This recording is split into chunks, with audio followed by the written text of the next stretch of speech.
जय जगन्नाथ। आज की इस वीडियो में आपका स्वागत है। आज हम लोग बहुत ही इम्पोर्टेंट टॉपिक के ऊपर बात करेंगे कि क्या-क्या फाइनेंशियल चैलेंजेस आ सकता है आपका पीएचडी का ड्यूरेशन में और उसको कैसे आप हैंडल कर सकते हैं। तो चलिए पहले देखते हैं क्या-क्या फाइनेंशियल चैलेंज है, उसके बाद क्या कैसे हम लोग हैंडल करेंगे। तो पहला फाइनेंशियल चैलेंज जो है लिमिटेड इनकम और स्टाइपेंड्स। ये डिपेंड करता है कि इंडिया में अगर आप पीएचडी कर रहे हो तो किस तरह का स्टाइपेंड मिल रहा है, वेरिएशन है स्टाइपेंड मिलने का प्रोसीजर में। किसी को 20,000 का मिलता है, किसी को 35,000 का मिलता है, किसी को कुछ भी नहीं मिलता है। ये वेरिएशन है। तो लिमिटेड इनकम और स्टाइपेंड अगर है तो उसके लिए आप क्या कर सकते हो। तो many PhD student received modest stipend और fellowship that may not cover all living expenses, especially in expensive cities। Expensive cities में ज्यादा खर्चा होता है तो उसी हिसाब से जो स्टाइपेंड मिल रहा है उसके हिसाब से चलना बहुत डिफिकल्ट है। तो यहाँ पे आगे जाके आपको फाइनेंशियल स्ट्रेस आ सकता है, जैसे कि पर्टिकुलर ईयर मतलब 5 साल तक पीएचडी का स्टाइपेंड देते हैं, लेकिन जो पीएचडी होता है 6 साल 7 साल हो जाता है, तो ये 2 साल में आपको पैसा नहीं मिलेगा और उसी जो पैसा मिल रहा है पहले से उसी से ही आपको मैनेज करना पड़ेगा। तो ये आपको देखना पड़ेगा, ठीक है, फ्यूचर के लिए सोचना पड़ेगा। उसके अलावा अगर फैमिली और एडिशनल फाइनेंशियल है तो वहां पे आपको बहुत डिफिकल्टी फेस करना पड़ेगा। अनप्रिडिक्टेबली फंडिंग एक ठो और इम्पोर्टेंट है, जैसे कि अगर आप कोई रिसर्च ग्रांट के लिए और डिपार्टमेंटल फंडिंग के लिए आप अप्लाई कर रहे हो लेकिन उसको पाने के लिए बहुत डिफिकल्टी लग रहा है, ये भी कंडीशन हो जाता है। ठीक है, ऐसा मतलब आप एक्सपेक्ट कर रहे हो कि मैं एक रिसर्च ग्रांट के लिए अप्लाई किया हूं तो वहां पे मिल जाएगा तो मैं बैलेंस कर दूंगा, लेकिन वो कभी कभी नहीं होता है तो वहां पे डिफिकल्टी हो जाता है। तीसरा पॉइंट है कि cost of research material and equipment. देखो, अगर आपका रिसर्च में कोई काम कर रहे हो जहाँ पे लैब के लिए कुछ खरीदना है, सॉफ्टवेयर के लिए कुछ खरीदना है, फील्ड वर्क एक्सपेंसेस के लिए वहां पे आपको खर्चा करना है, स्पेशलाइज्ड कुछ इक्विपमेंट है उसके लिए आपको खरीदना है, तो ये बहुत ही डिपेंड कर जाता है कि जो आपका स्टाइपेंड से मिल रहा है उसके उससे तो आपको खर्चा नहीं करना है। ठीक है, अगर वहां से आप यूज करके पैसा को खर्चा करके आप अपना रिसर्च वर्क कर रहे हो तो आगे जाके बहुत डिफिकल्टी होगा। इधर आपके पास बहुत पैसा होगा, नहीं तो आप वो रिसर्च को कंप्लीट भी नहीं कर पाओगे।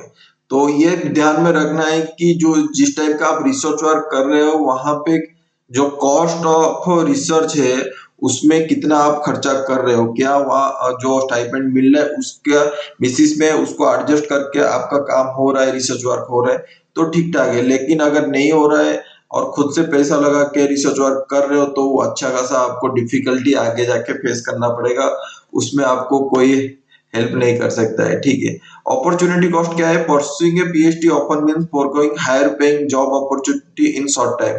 This can create financial pressure, especially for students who are older and have depended and may have to rely on loans and saving। ये भी आ जाता है कि कभी कभी लोन करना पड़ता है, तो उसके हिसाब से आपको कॉस्ट भी पड़ेगा आगे जाके। अनएक्सपेक्टेड लाइफ इवेंट्स अगर हो जाता है, इलनेस हो जाते हैं, फैमिली इमरजेंसी हो जाता है, ठीक है, और कुछ चीज हम लोग अभी तक लाइफ में देखे नहीं, उस तरह का कंडीशन अगर आता है तो वहां पे भी आपको फाइनेंशियल प्रॉब्लम आएगा। तो ये सब चीज को आपको अच्छे से ध्यान देना पड़ेगा। तो इसको कैसे आप हैंडल कर सकते हो, एक स्ट्रिक्ट बजट और उसका जो एक्सपेंसेस है उसको आप ट्रैक कर सकते हो। रैंडमली खर्चा करना बहुत खराब चीज है आगे जाके। अभी अगर सीखोगे नहीं तो लाइफ में आगे भी आपको सीखना पड़ेगा, तो अननेसेसरी आपको वहां पे खर्चा नहीं करना पड़ेगा। अगर आप बजट में जा रहे हो और प्लान के मतलब ट्रैक कर रहे हो जो जो जिस चीज में आपको खर्चा कर रहे हो, जैसे कि रेंट हो गया, फूड हो गया, क्या क्या रिसोर्स मटेरियल उसके लिए आपको खर्चा कर रहे हो, तो उसको आप ट्रैक करते रहो और अपना बजट के हिसाब से उसको आप रख सकते हो। उतना ही खर्चा करना, उसके बाद नहीं करना है। स्कॉलरशिप ग्रांट के लिए आप अप्लाई कर सकते हो। देखो, जो मतलब स्कॉलरशिप अगर कोई पार्ट टाइम पीएचडी कर रहा है या स्कॉलरशिप उसको नहीं मिल रहा है तो देखो, जो डिपार्टमेंट और इंस्टीट्यूट अगर दे रहा है तो ठीक है स्टाइपेंड, उसके अलावा भी बहुत ऑर्गेनाइजेशन है जिसमें आप क्या कर सकते हो कि स्कॉलरशिप के लिए अप्लाई कर सकते हो। तो उससे भी आप फंडिंग उठा सकते हो अपना रिसर्च वर्क के लिए। तो उसको ऊपर आपको क्या करना पड़ेगा कि सर्च करना पड़ेगा इंटरनेट में कौन कौन दे रहा है। अपना जो सीनियर से पीयर से जो कम कंसल्ट आप जब ले रहे हो कोई पीएचडी का काम के ड्यूरेशन में, जो पीएचडी का काम का ड्यूरेशन में जिसके साथ आप कंसल्टेंस कर रहे हो, तो उनको पूछ सकते हो कि क्या क्या अगर स्कॉलरशिप है तो उसको आप चेकआउट कर सकते हो। लेकिन पहले जाके खुद इंटरनेट पे ट्राई करो क्या क्या अवेलेबल है, उसमें क्या आप अप्लाई कर सकते हो क्या। तो उस तरह का आप अप्लाई कर सकते हो स्कॉलरशिप ग्रांट फेलोशिप के लिए। और तीसरा पॉइंट में अगर देखेंगे कैसे आप इसको हैंडल कर सकते हो कि साइड गिग आप ले सकते हो, टीचिंग असिस्टेंटशिप ले सकते हो, ठीक है, पार्ट टाइम काम कर सकते हो। ऐसा नहीं कि ये काम करते करते रिसर्च को आप छोड़ जाओगे तो ये डिफिकल्टी हो जाएगा, जो रिसर्च वर्क करना चाहते हो पीएचडी खत्म करने के लिए बहुत डिफिकल्टी हो जाएगा। तो इस तरह का पार्ट टाइम वर्क चूज करना है जहां पे आप टाइम दे रहे हो उसके अलावा खुद का भी काम कर पा रहे हो, ठीक है। और मिनिमाइज करो जो उधारी है उसके लिए प्लान कैसे करो कि उसको पेमेंट कैसे करना पड़ेगा। जैसे कि आप अगर जिस प्रोग्राम में पीएचडी कर रहे हो उसको खत्म होने के बाद जिस एरिया में आप पे जॉब करोगे, अगर उस जॉब के हिसाब से वहां पे उतना पैसा नहीं आएगा, ठीक है, जो सैलरी है उस तरह का सैलरी नहीं मिलेगा जब आप ग्रेजुएशन हो जाओगे, तब क्या होगा, तब वो जो डेब्ट है उधारी है और लोन है वो उस तरह का आप रिपेमेंट नहीं कर पाओगे तो ये डिफिकल्टी होगा। तो उसको मिनिमाइज करो, तो उसी हिसाब से आप किस तरह का लोन पेमेंट कर सकते हो उसके हिसाब से ही आपको उधारी लेना है, ठीक है।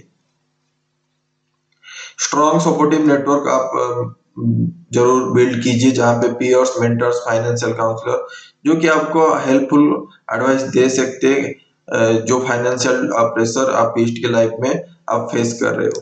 तो ये सब पॉइंट के ऊपर अगर ध्यान देकर आप काम कर रहे हो तो ऑटोमेटिकली जो फाइनेंशियल चैलेंजेस है उसमें आपको ओवरकम करने के लिए हेल्पफुल होगा।